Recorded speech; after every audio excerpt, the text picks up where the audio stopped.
Yeah, and the instruction is following unegal, aber nicht als Punkte. So unequal, but not like dotted. Yeah, it's just wonderful, because if he has played this piece like this, it's no, normal Allemande in 16s, like Bach partita, flute partita Allemande. So if he has played this Allemande on this way, then for sure, if he ever played Bach's partita, he played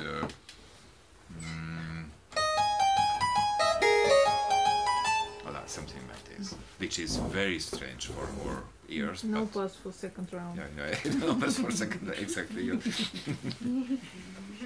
Yeah, but most probably it was quite common at that time. And we really don't know how far Bach played his own French style pieces, Inegal or not Inegal, but for sure he knew about Inegalité, and he practiced that, and he heard people doing that, and it's I don't know what is the official opinion about this, but others say, but it's a very interesting subject, and I think we are just very afraid of knowing the result of this, because the result is most probably that he played a lot of Inegal. Yes. And it must be very strange and a big scandal for us to know this. So better not to not to know anything about this.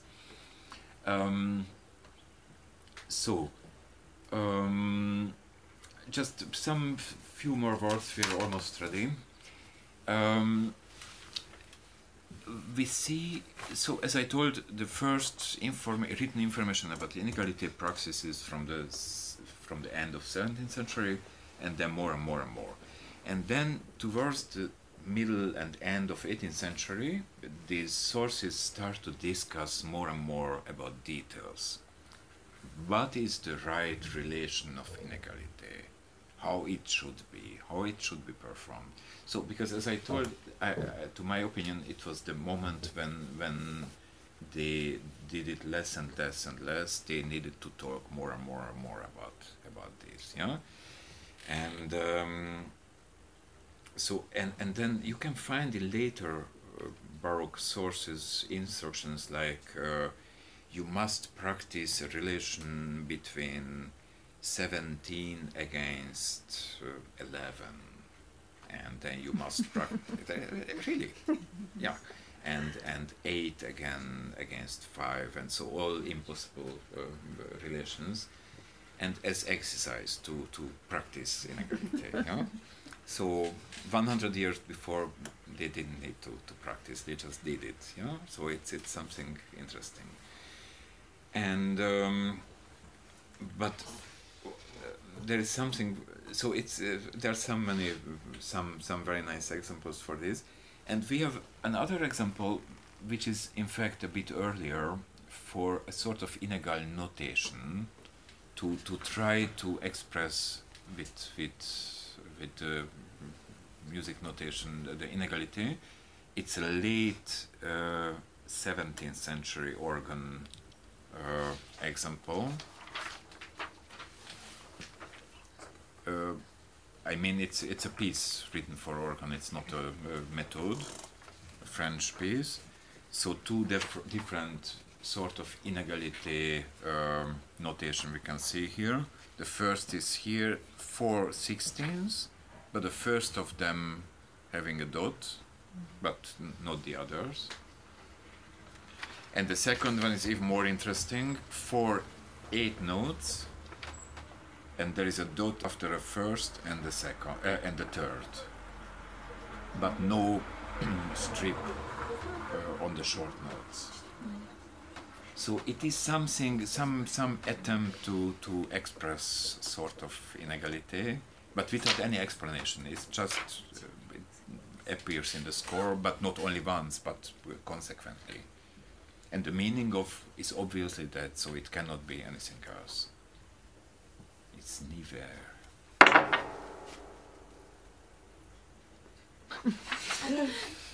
Yeah.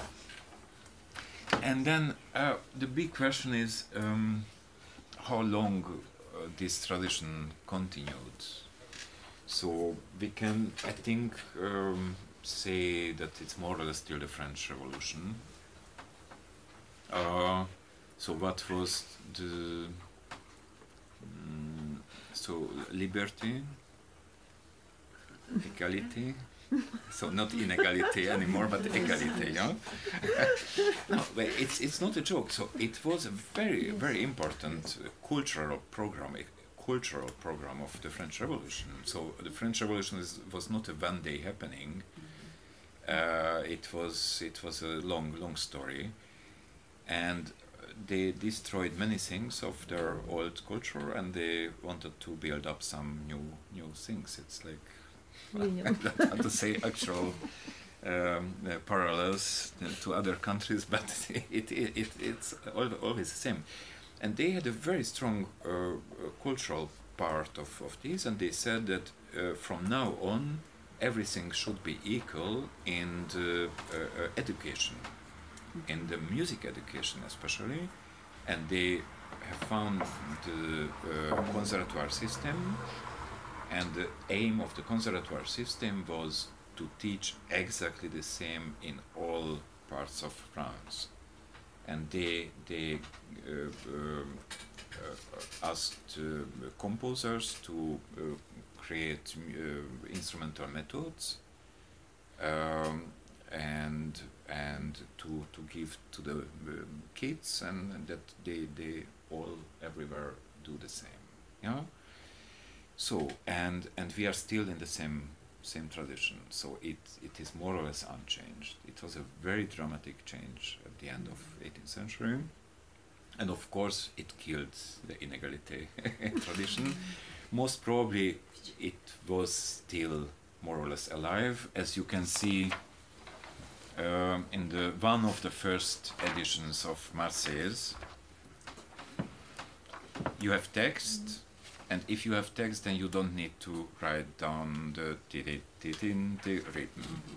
It's equal written. It's I think 1890 blah blah blah. So still before 1800. This example. This is somewhat later from 1790 to 93. I don't know exactly, something like this. And this is from 1820 maybe. Here it's already dotted written. Yeah. So this was the dramatic change. Yeah. And so for sure till that time, so end of 18th century, we can speak sort of inequality and controversial notations and so, and then it became more and more everything equal, yeah. And there is maybe to finish this subject, so some very interesting ideas I have heard, and maybe this is something to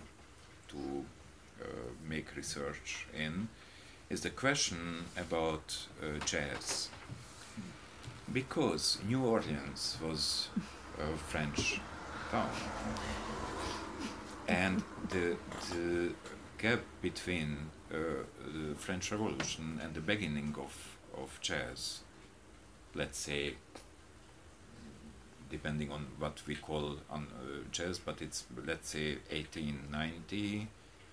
So it's about 100 years is just this difference.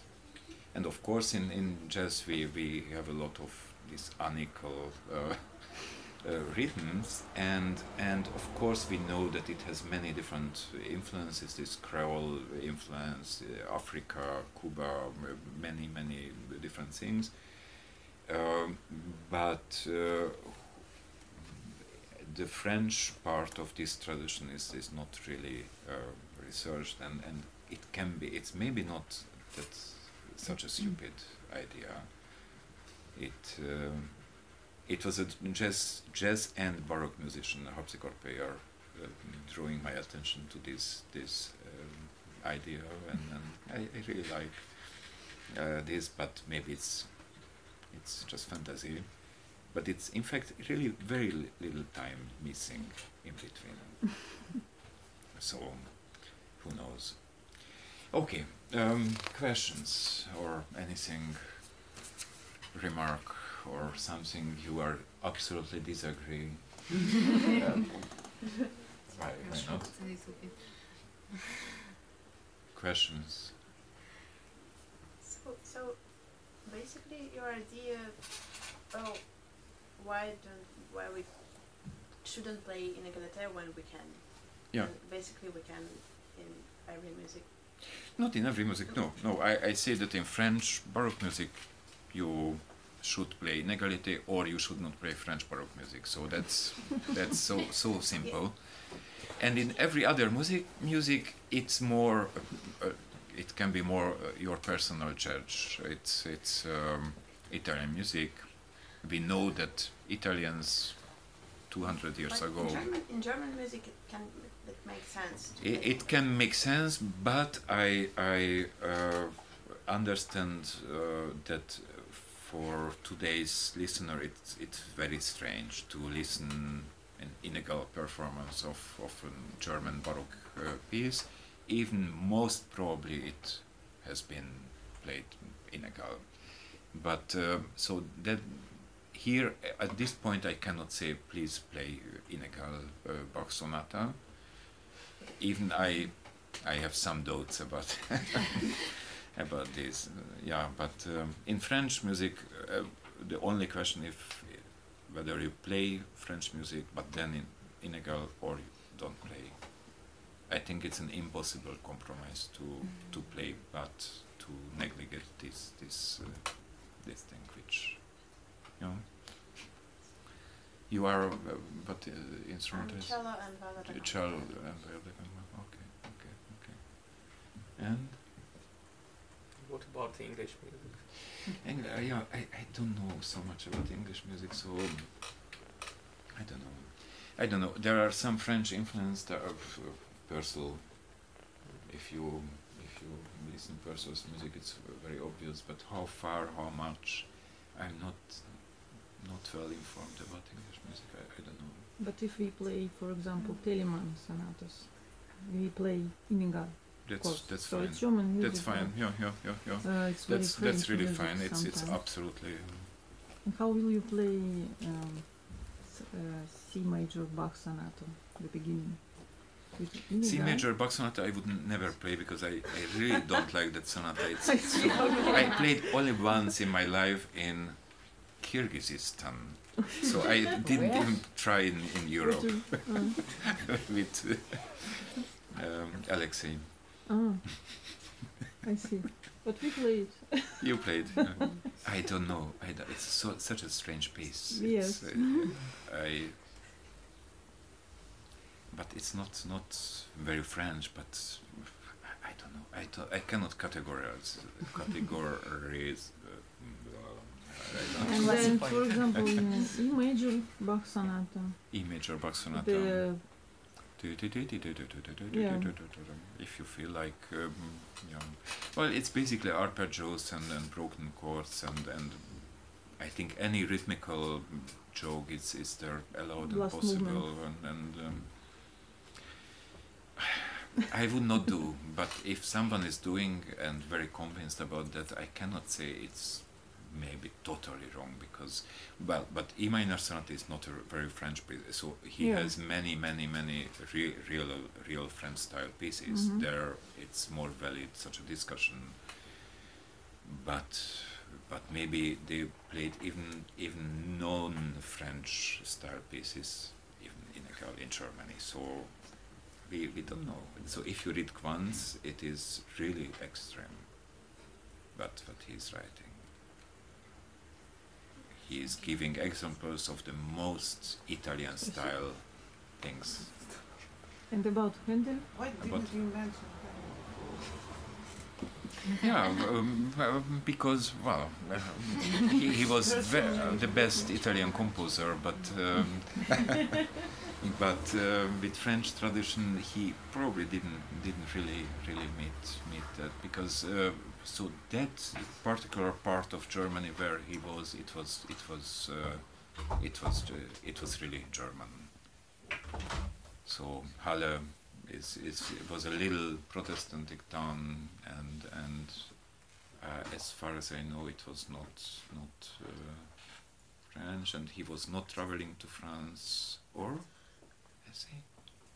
I don't know. I think no, not. And quite early, so he traveled to Italy, and then he went to London, and basta.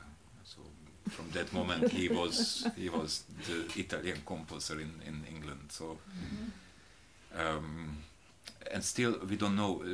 Today, someone played the Handel sonata to me, and with this question, how to articulate a French articulation, or digi digi teke teke titiri tiriti. I said, I don't know. Because this music is anyway written for amateurs. These instrumental sonatas by Handel. Not for flute. And not for most of them, not for flute. Anyway, they probably use the recorder articulations there, which is more tege tege and tege tege. They didn't care too much about this. They didn't do it so scientific as Germans and French. But I don't know. So England I didn't mention because I don't know anything about. It's a field I should work more. But if any of you knows, then it's time to. And can we play Italian music in Innegalь? You can play Italian music anyhow.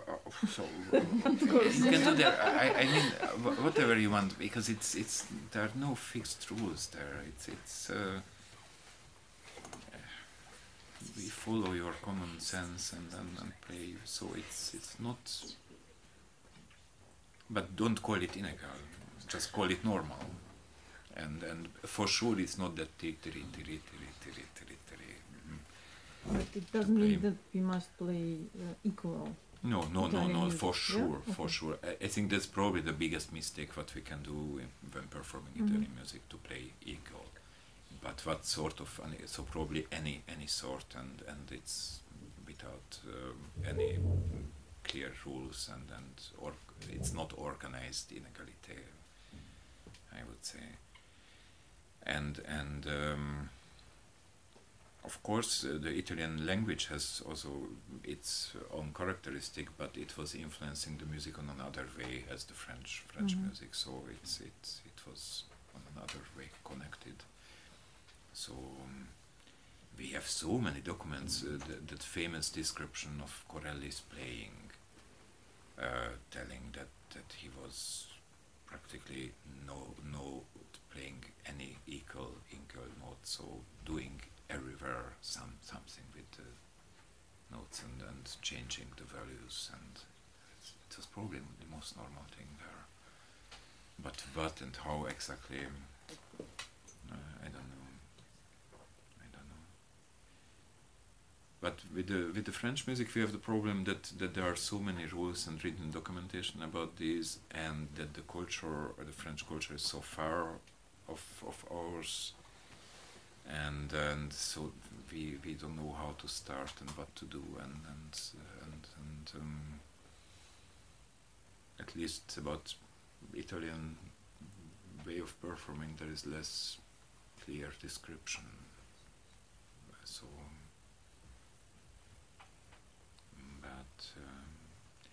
But I just realized that even the rules of Frescobaldi, to not rules but advice to play unequally, no one follows. I very rarely can hear in toccatas. Now everybody.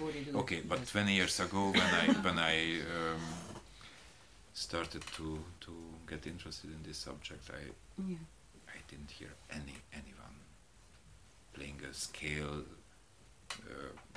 unequal in Frescobaldi. No, just a simple scale note, but in proper cases it is.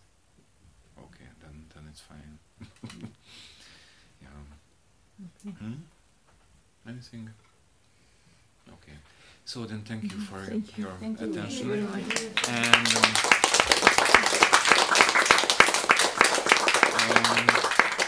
Of course, I can send by email this material of this thing. That's maybe the easiest. So if you, or of course you can make photocopies of this. Otherwise, if you make a paper with your email addresses, then tonight I send to everybody. Shall we do like this?